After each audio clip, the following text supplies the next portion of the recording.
Assalamualaikum warahmatullahi wabarakatuh. Alhamdulillahirabbil alamin. Salatu wassalamu ala asrofil anbiya wal mursalin Sayyidina Muhammad wa ala alihi wa sahbihi ajmain. Amma ba'du.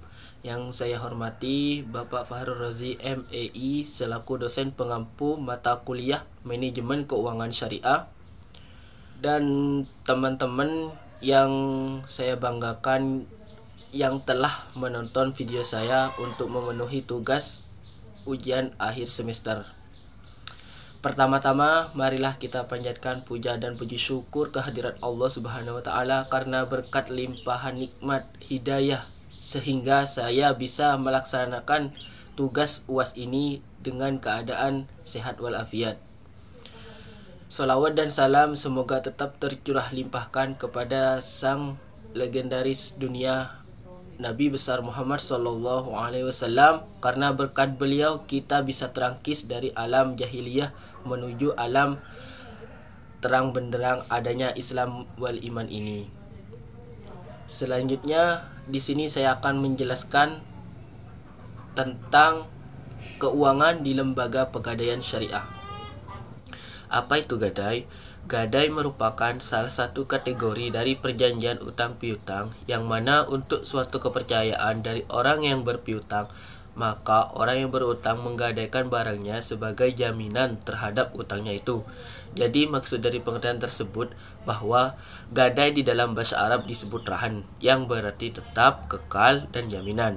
Secara syarak, rahan adalah menyandera sejumlah harta yang diserahkan sebagai jaminan secara hak, tetapi dapat diambil kembali sebagai tebusan, sehingga gadai atau rahan pada dasarnya adalah transaksi utang piutang yang disertai agunan atau jaminan dalam bentuk harta bergerak dari orang yang berutang kepada orang yang memberi utang sebagai jaminan utangnya pada saat jatuh tempo. Maka setelah tenggang waktu tertentu bisa menjual harta bergerak yang dijadikan sebagai agunan itu dan hasil penjualannya maka untuk membayar utang tersebut. Selanjutnya dasar hukum pegadaian syariah, di mana dasar hukum ini ada 3. Yang pertama dari Al-Quran, dan yang kedua dari hadis, dan yang ketiga dari fatwa DSN. Di mana untuk dari Al-Quran yaitu ada pada surat Al-Baqarah ayat 283.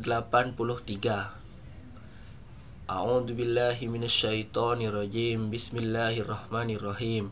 Wa in kuntum ala safarin wa lam tajidu katiban farihanum ma'budah fa inna min ba'dukum ba'dun falyu'azdil ladzi tumina amanatahu wal yattaqillah rabbah wa la ta'tumus syahadata wa may ya'tumha fa innahu asimmu qalbuhu wallahu bima ta'maluna alim. Artinya, jika kamu dalam perjalanan dan bermuamalah tidak secara tunai sedang kamu tidak memperoleh seorang penulis, maka hendaklah ada barang tanggungan yang dipegang oleh yang berpiutang. Akan tetapi jika sebagian kamu mempercayai sebagian yang lain, maka hendaklah yang dipercaya itu menunaikan amanatnya ataupun hutangnya, dan hendaklah ia bertakwa kepada Allah Subhanahu wa taala, dan janganlah kamu para saksi menyembunyikan persaksian, dan siapa yang menyembunyikannya maka sesungguhnya ia adalah orang yang berdosa hatinya, dan Allah mengetahui apa yang kamu kerjakan. Selanjutnya itu di dalam hadis, di mana hadis diriwayatkan oleh Al-Bukhari nomor 2513. Bismillahirrahmanirrahim. Anna Nabi sallallahu alaihi wasallam astara ta'aman min Yahudi ila ajalin wa rahanahu dir'an min hadid. Artinya, sesungguhnya Nabi Shallallahu Alaihi Wasallam memberi dari seorang Yahudi bahan makanan dengan cara berhutang dan menggadaikan baju besinya. Dan yang terakhir tentang fatwa DSN, di mana fatwa DSN itu nomor 1 Dalam Fatwa Dewan Syariah Nasional Majelis Ulama Indonesia nomor 25/DSN-MUI/3 tahun 2002 tentang rahan, dan yang kedua Fatwa Dewan Syariah Nasional Majelis Ulama Indonesia nomor 26 atau DSN-MUI/3 tahun 2002 tentang rahan emas, dan yang ketiga Fatwa Dewan Syariah Nasional Majelis Ulama Indonesia nomor 9/DSN-MUI/3 tahun 2000 tentang pembiayaan ijarah. Selanjutnya, rukun dan syarat di pegadaian syariah. Yang pertama itu ar-rahin, yaitu orang yang menggadaikan atau nasabahnya orang yang telah dewasa, berakal, bisa dipercayai, dan memiliki barang yang digadaikan. Murtahin itu yaitu orang yang menerima gadai atau pihak pegadaian, orang bank atau lembaga yang dipercayai oleh rahin untuk mendapatkan modal dengan jaminan barang atau gadai. Marhun atau barang yang digadaikan, barang yang digunakan rahin untuk dijadikan jaminan dalam mendapatkan hutang. Marhun bih yaitu hutang, sejumlah dana yang diberikan murtahin kepada rahin atas dasar-dasarnya tafsiran marhun. Dan yang terakhir sigat ijab dan qabul, yaitu kesepakatan antara rahin dan murtahin dalam melakukan transaksi gadai.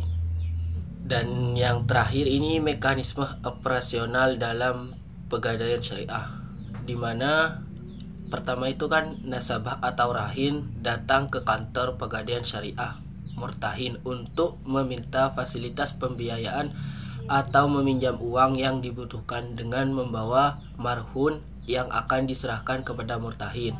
Selanjutnya itu murtahin melakukan pemeriksaan, termasuk menaksir harga marhun yang telah diberikan oleh rahin sebagai jaminan utangnya. Dan yang ketiga, setelah semua persyaratan telah terpenuhi, maka murtahin dan rahin akan melakukan akad. Pada dasarnya pegadaian syariah berjalan di atas dua akad transaksi syariah, yaitu akad yang pertama akad rahan, di mana akad rahan yang dimaksud adalah menahan harta milik si peminjam sebagai jaminan atas pinjaman yang diterimanya pihak yang menahan, dan memperoleh jaminan untuk mengambil kembali seluruh ataupun sebagian piutangnya. Dengan akad pegadaian menahan barang bergerak sebagai jaminan atas utang nasabah.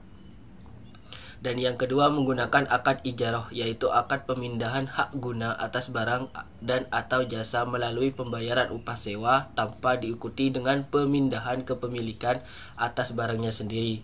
Melalui akad ini dimungkinkan bagi pegadaian untuk menarik sewa atas penyimpanan barang bergerak milik nasabah yang telah melakukan akad.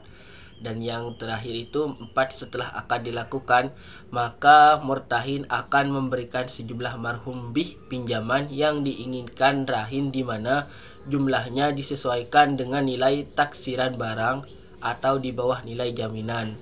Dan yang kelima sebagai biaya pengganti biaya administrasi dan biaya perawatan, maka pada saat melunasi marhum bih, maka rahin akan memberikan sejumlah ongkos kepada murtahin.